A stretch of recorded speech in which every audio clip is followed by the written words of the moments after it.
অবশেষে মারাই গেল মাগুরার সেই শিশুটি। ঢাকা সম্মিলিত সামরিক হাসপাতালে চিকিৎসাধীন অবস্থায় দুপুর 1টার দিকে তার মৃত্যু হয়েছে। ইন্না লিল্লাহি ওয়া ইন্না ইলাইহি রাজিউন। গত 8 মার্চ শিশুটিকে সংকটাপন্ন অবস্থায় ঢাকা সিএমএইচে ভর্তি করা হয়। সর্বাধুনিক চিকিৎসা ব্যবস্থা প্রয়োগ এবং বিশেষজ্ঞ চিকিৎসকদের সর্বোচ্চ প্রচেষ্টা সত্ত্বেও তাকে বাঁচানো গেল না।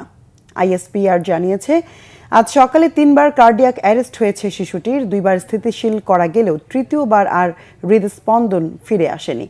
শিশু আসিয়ার মৃত্যুতে গভীর শোক জানিয়েছেন প্রধান উপদেষ্টা ডক্টর মোহাম্মদ ইউনূস। আসামিদের দ্রুত বিচারের আওতায় আনার নির্দেশও দিয়েছেন তিনি। শোক জানিয়েছে সেনাবাহিনীও।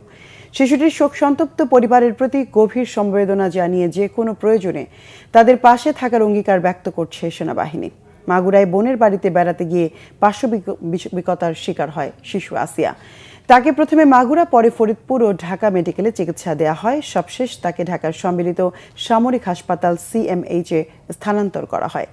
শিশু আসিয়া ধর্ষণের ঘটনায় গ্রেফতার হওয়া ব্যক্তিরা কারাগারে আছে। তাদের দৃষ্টান্তমূলক শাস্তির দাবিতে গত কদিন ধরে দেশজুড়ে পালিত হচ্ছে বিক্ষোভ সহ নানা কর্মসূচি।